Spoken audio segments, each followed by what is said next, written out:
Oke.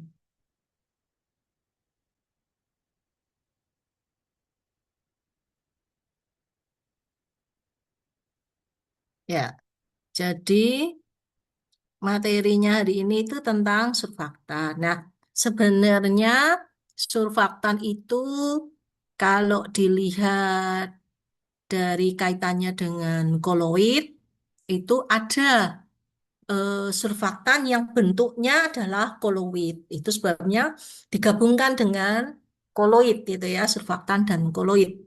Nah, eh, surfaktan itu adalah singkatan dari surface active agent, jadi agent atau agen atau senyawa atau molekul yang mengaktifkan permukaan. Nah, maksudnya dari mengaktifkan permukaan, jadi kalau ada dua senyawa yang tidak bercampur, itu dia sebagai senyawa ketiga yang bisa menghubungkan antara senyawa satu dengan senyawa yang lain.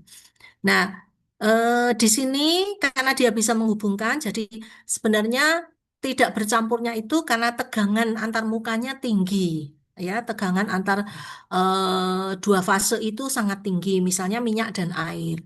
Nah, jadi supaya dia tegangannya itu rendah, supaya bisa bercampur, maka dibuat tegangannya itu rendah. Eh, fenomena ini seperti dalam kehidupan sehari-hari, ya. Jadi kalau ada dua kubu yang saling berhadapan, kebetulan tegangannya tinggi, sama-sama saling emosinya, maka dia tidak akan bisa bergabung dengan baik, malah ribut, bertengkar gitu ya, perang-perangan. Nah, jadi ada unsur ketiga sebagai penengah. Nah, penengahnya ini adalah surfaktan, ya. Nah, jadi di sini eh, dia akan berada di tengah-tengah antara dua muka itu dan mengubah sifat antar muka. Jadi didefinisikan sebagai zat yang mereduksi tegangan muka antar dua fase atau senyawa yang cenderung berkumpul di sekitar permukaan dua senyawa yang tidak bercampur atau menjadi mediator untuk menstabilkan dua fase yang tidak bercampur. Nah, dalam kehidupan sehari-hari kita kenal adalah sabun, deterjen, kemudian ada yang lain lagi yang bisa berfungsi menghubungkan antara dua senyawa yang tidak bercampur.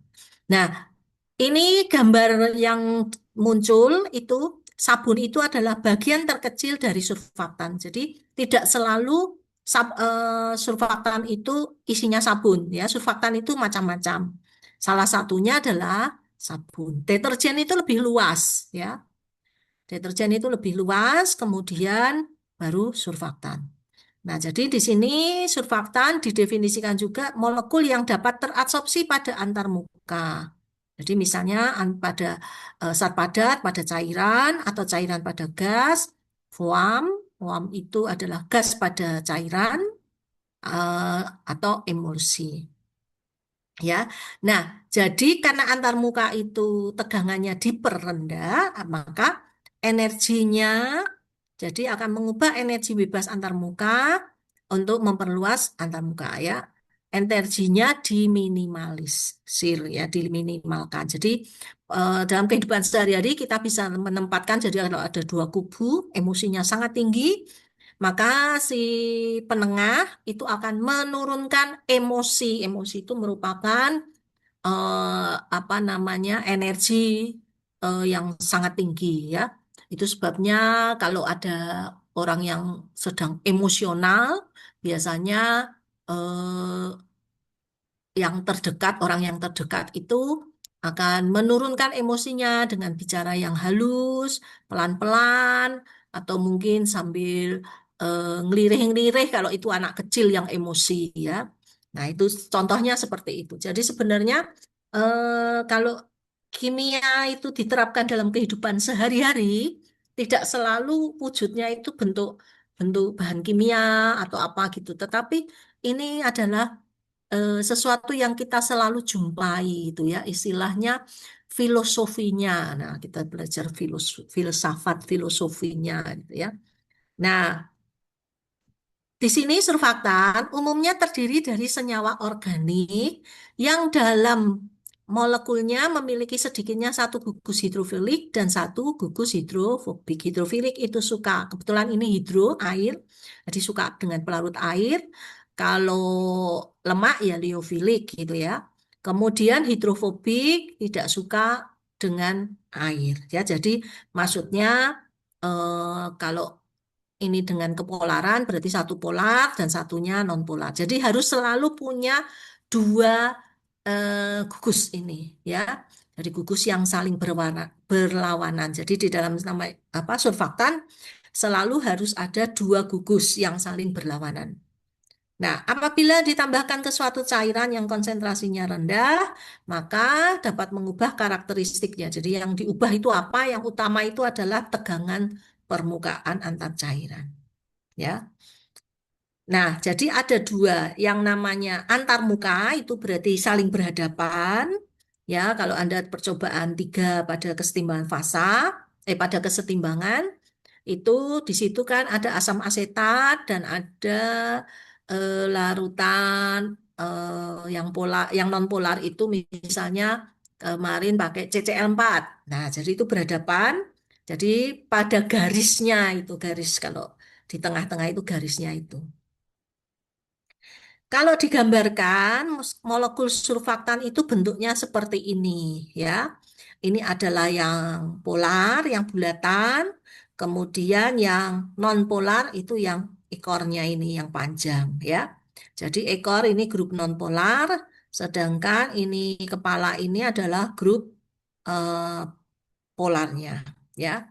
Jadi ini dia bersifat karena ini polar, dia masuk ke air, kemudian yang non polar masuk ke senyawa yang non polar, misalnya hidrokarbon. Nah, ini digambarkan seperti ini, ya. Kemudian ada yang namanya misel. Misel itu kalau kelompok surfaktan ini nih tunggal bergabung menjadi satu. Tentu saja bentuknya tidak hanya seperti ini, macam-macam nanti, tapi ini salah satunya. Jadi di sini ekor yang nonpolar ini bergabung, kemudian di bagian luarnya adalah yang polar. Nah, ada empat macam atau empat jenis surfaktan ya. Yang pertama amfilik, kemudian oh ini dulu ya sebentar. Saya Ya, ada empat macam kelompok surfaktan. Jadi ada anionik, non-ionik, kationik, dan amfoterik. Ya, tadi kalau tadi itu ada amfipilik, berarti ini yang double, yang amfoterik. Ya. Nah, contohnya yang anionik itu sehari-hari kita jumpai linear alkyl bensin sulfonat (LAS). Kemudian alkohol sulfat, alkohol eter, sulfat, metil else eter sulfonat. Metil eter sulfonat ini MES, ini termasuk yang ramah lingkungan, sedangkan linear alkyl benzena, LAS, atau mungkin eh, apa namanya, ini yang linier ya, yang ada yang tidak linier, itu tidak ramah lingkungan ya. Kemudian yang tidak bermuatan itu misalnya jenis-jenis amida ya yang pakai belakangnya amida, sukrosa, sorbitol. Nah ini yang bekerja dengan saya biasanya pakai sorbitol. Nah ini non ionik ya, jadi tidak punya ion. Kemudian ini termasuk pengganti gula ya. Kemudian yang kationik ini adalah gugus-gugus amin di sini. Lalu di sini yang amfoterik ini biasanya ada gugus betainnya. Nah, penggunaannya bermacam-macam. Anionik ini biasanya untuk jenis-jenis deterjen, sabun. Kemudian non-ionik dan amfoterik ini biasanya digunakan pada obat-obatan. Ini contohnya, sebentar ini kok ampiliknya di sini ya. Saya ke jenis surfaktan, ini dulu eh, anionik ya. Jadi di sini ada anionnya. Anionnya apa? Anionnya itu natrium ini. ya, Na+. Ya, kemudian kationik di sini ada Br minusnya. Kemudian kalau sweeter ion ini jadi amfilik double, berarti di sini ada kebetulan ada fosfat dan ini ada eh, yang panjang ini. Ini jenisnya lesitin. Lesitin itu adalah surfaktan alami dari kedelai. Jadi ini sih biasanya dipakai untuk di obat-obatan. Lalu non-ionik ini contohnya adalah lauryl ether. Nah, Anda bisa lihat nanti di misalnya Anda punya botol sampo, Anda lihat biasanya di situ tidak hanya ada satu atau dua surfaktan, tapi ada beberapa. Ya, tujuannya biasanya misalnya di situ ada surfaktan anionik ya, untuk membersihkan. Ya, jadi sifat dari anionik itu membersihkan kotoran. Kemudian non-ionik itu biasanya untuk menetralisir karena kalau mungkin terlalu banyak ini mungkin samponya nanti justru merontokkan rambut itu ya contohnya seperti itu. Jadi surfaktan anionik memiliki gugus hidrofilik yang membawa muatan negatif. Ya, contohnya karboksilat, sulfonat. Jadi ini gugusnya yang negatif ya, negatif. Jadi bukan natrium maaf tadi, tapi yang betul adalah gugus-gugus sisa asam. Ya, karboksilat, sulfonat, sulfat. Nah, ini contohnya dodesil sulfonat, dodesil sulfat SDS. Ini ini sudah ada natriumnya. Jadi ini garam, ini sudah jadi garam, tapi ini ada sulfatnya SO4 ya. Kemudian ini kalau jarum bentuk garamnya ya. Jadi yang ini adalah bentuk garamnya. Saya perbaiki saja.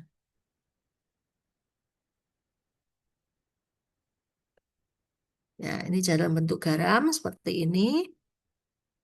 Kemudian eh, ini sodium natrium ini dodekanoat. Jadi ini C-nya 11. Kalau ini C-nya 12 dodesil ya. Nah, ini termasuk alkil karboksilat. Jadi ini punya gugus karboksilat. Kalau ini sulfat. Kemudian surfaktan kationik. Jadi ini surfaktan kationik ini memiliki muatan positif ya. Positifnya itu di bagian hidrofiliknya. Jadi, jadi ini di bagian hidrofiliknya. Di sini dodesil trietil amonium bromida. Nah, ini brom ini eh, gugus tambahannya supaya dia menjadi garam. Tetapi gugus aslinya itu ini amonium ini, ya. Amonium N plusnya ini muatannya positif. Jadi di bagian hidrofiliknya ini yang N plus. Nah, kemudian muatan positif berada di atom nitrogen, dikenal sebagai setil amonium. Jadi ini setil amonium ini. Amoniumnya ini adalah gugus positifnya, ya, CTAB. Kemudian surfaktan non-ionik. Jadi dia termasuk positif atau negatif itu selalu kita lihat bagian hidrofiliknya ya. Bagian hidrofiliknya itu tadi kalau dilihat di sini tadi ini bagian kepalanya ya. Kepalanya itu bagian hidrofiliknya. Balik ke sini tadi surfaktan non-ionik. Jadi contohnya adalah eh, gugus polar ya, polyethylene oksida atau gula. Jadi ini polyethylene oxide ya. Kemudian contoh yang lain adalah glikol, turunan dari glikol. Kemudian ini sudah menjadi garamnya. ya. Jadi ini contoh senyawanya ini. Kemudian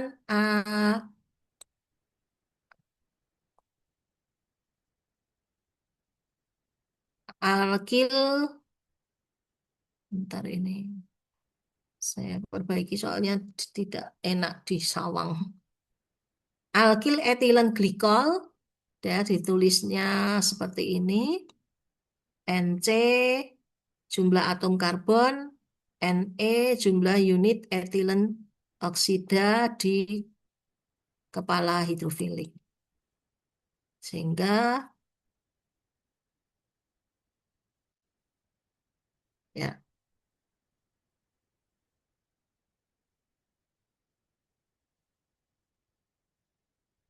ya sehingga untuk kedua senyawa dapat ditulis C10E8. Jadi ini tadi C10, E-nya adalah etilennya 8. Nah, kemudian surfaktan amfoterik ini atau disebut amfifilik atau disebut sweeter ionik, ya. Eh, ini ada muatan positifnya dan ada muatan negatifnya, ya. Jadi di sini eh, dia membawa muatan positif dan negatif, ya. Namanya sweeter ionik itu atau amfoterik. Ya, kemudian contohnya fosfatidilkolin. Jadi ini biasanya adalah alami. Kemudian eh, surfaktan anionik diikuti oleh non-ionik ya. Jadi ini isinya dua.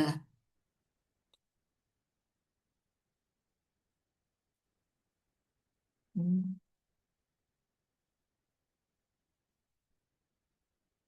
ya. Nah, surfaktan kationik memiliki potensi masalah lingkungan, tidak mudah terbiodegradasi. Dan sedangkan amfoter itu mahal, ya jadi ini sesuatu yang mungkin bukan amfoterik lagi, tapi ini ya, jadi ini yang perlu diperhatikan. Oh, nggak enak. Yang perlu diperhatikan, ya. Surfaktan kationik potensi masalah. Jadi kalau anionik masih mudah, masih bisa didegradasi, ya, secara biologis, ya. Sementara amfoter itu mahal, hanya digunakan untuk keperluan khusus. Jadi biasanya yang dipakai itu anionik atau non-ionik. Hmm, Saya buat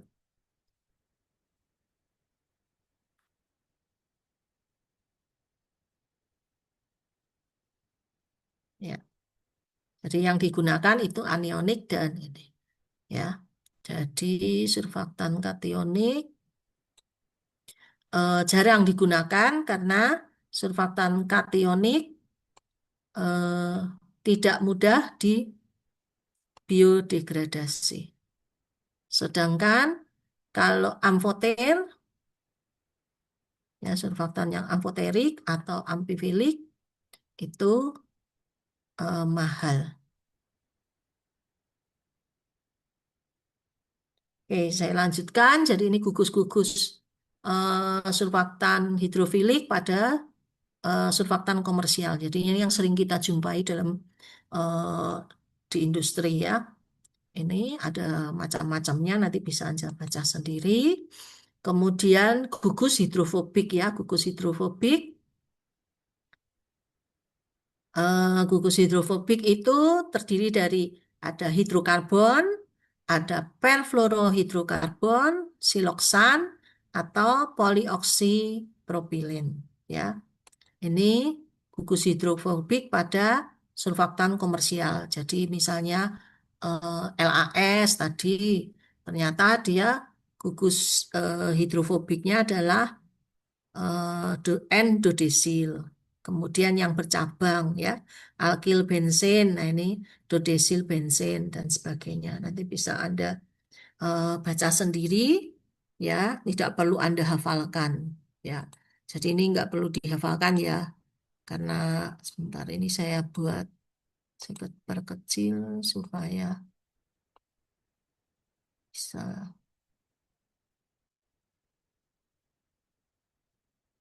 Ya. Jadi ini hanya sekedar pengetahuan saja. Nanti kalau Anda akan menggunakan, silakan bisa dilihat di tabelnya ya.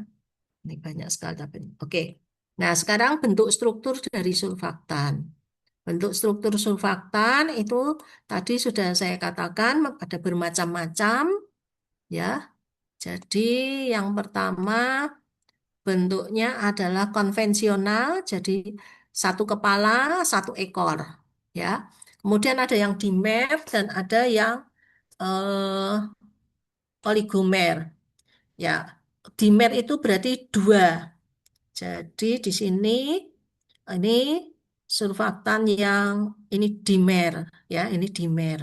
Oligomer itu yang ini kebetulan tiga trimeric surfaktan ya. Balik ke sini. Jadi surfaktan dimer disebut juga surfaktan Gemini. Nah, ini surfaktan Gemini karena bintang Gemini itu kan kembar gitu ya. Dibuat dari dua amphifelix separuh terhubung pada bagian kepala. Nanti di Gemini sendiri ada yang terhubung kepala dan yang terhubung ekor. Tapi yang jelas surfaktan dimer ini atau yang disebut surfaktan Gemini punya daya aktif yang berlipat dibandingkan yang tunggal ya. Kemudian ada surfaktan bola foam ya, bola foam ini tadi kan bentuknya ini konvensional, jadi ini yang satu, ini Gemini. Ya, ini Gemini itu kalau kepalanya yang terhubung. Bola foam itu kalau ekornya yang terhubung ya. Kemudian trimeric itu kalau kepalanya terhubung ini tiga.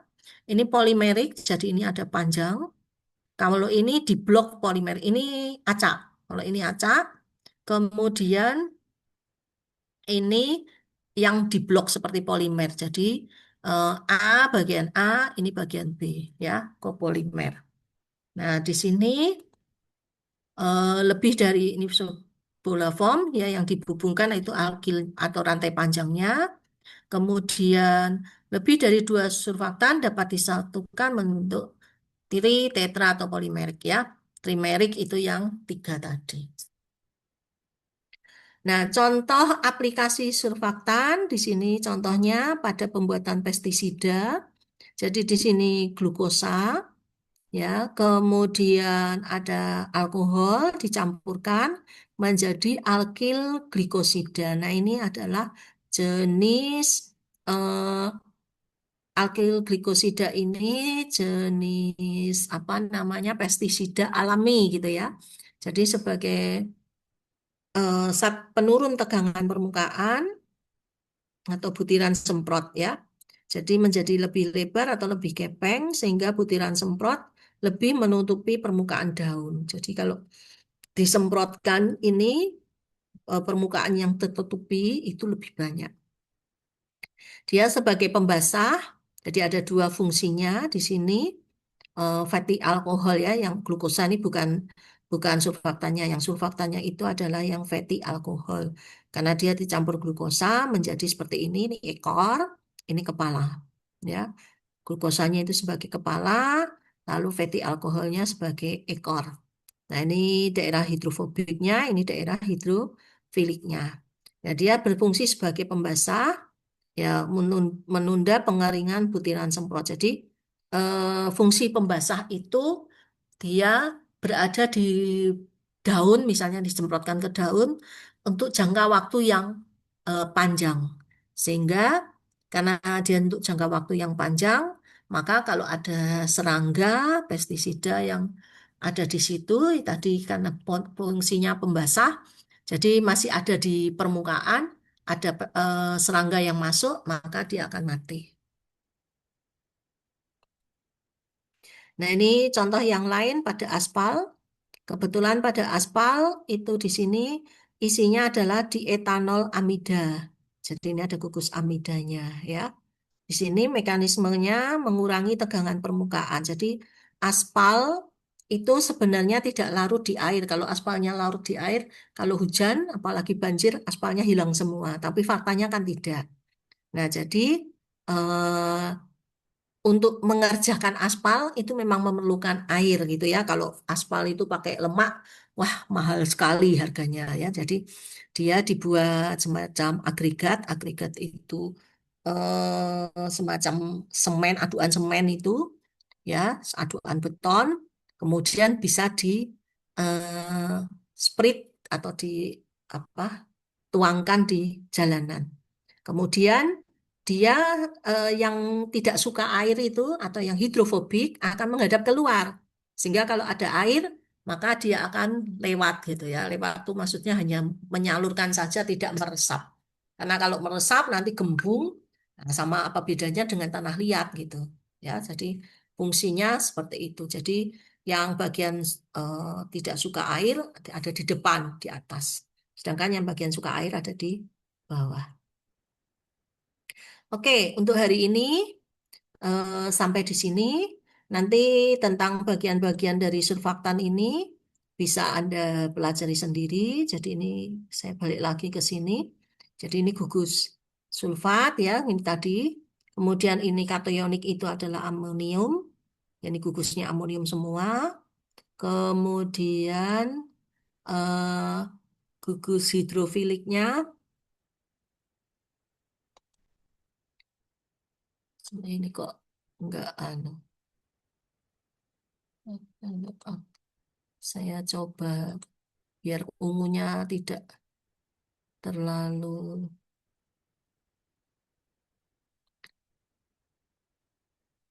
ya. Nah, jadi supaya kelihatan.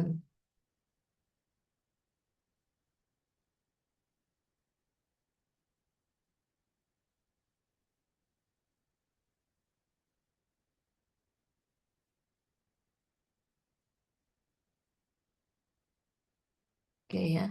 Jadi yang ini gugus hidrofilik untuk non-ionik itu etoksilat, monogliserida, jadi termasuk gliserol, kemudian digliserida, monoetanol amida, jadi ini gugus hidrofilik untuk non-ionik itu adalah amin, ya senyawa amida.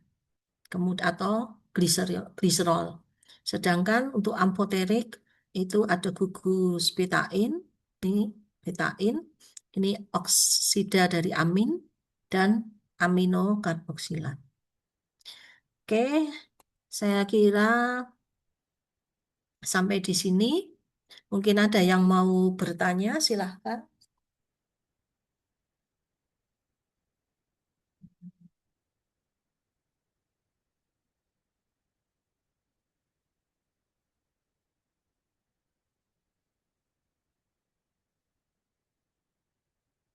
Apakah ada yang ingin bertanya? Permisi, Ibu.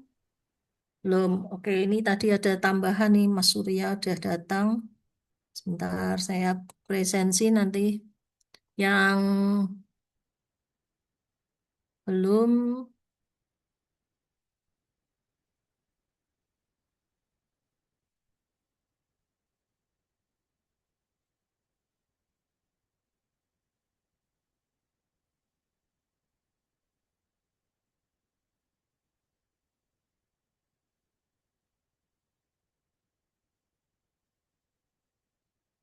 Paskia ada? Nggak ada. Hasa Hadir, Ibu. hadir. Oke. Hana? Hana hadir, Ibu. Ini Surya ada. Sudah ya? Ada lagi yang merasa belum presensi? Sudah? Oke, kalau sudah, untuk hari ini saya akhiri sampai di sini. Kita ketemu lagi minggu depan. Oh, minggu depan merah ya? Ya, karena minggu depan merah nanti saya beri tugas saja ya, supaya tidak usah apa, Anda tidak usah nanti nambah-nambah jam. Nanti saya umumkan di Bismart ya. Saya umumkan di grup dan di Bismart tugasnya. Oke, saya kira itu hari ini saya akhiri. Sampai ketemu 2 minggu lagi. Terima kasih. Terima kasih, Ibu. Terima kasih, Terima Ibu. kasih, Ibu.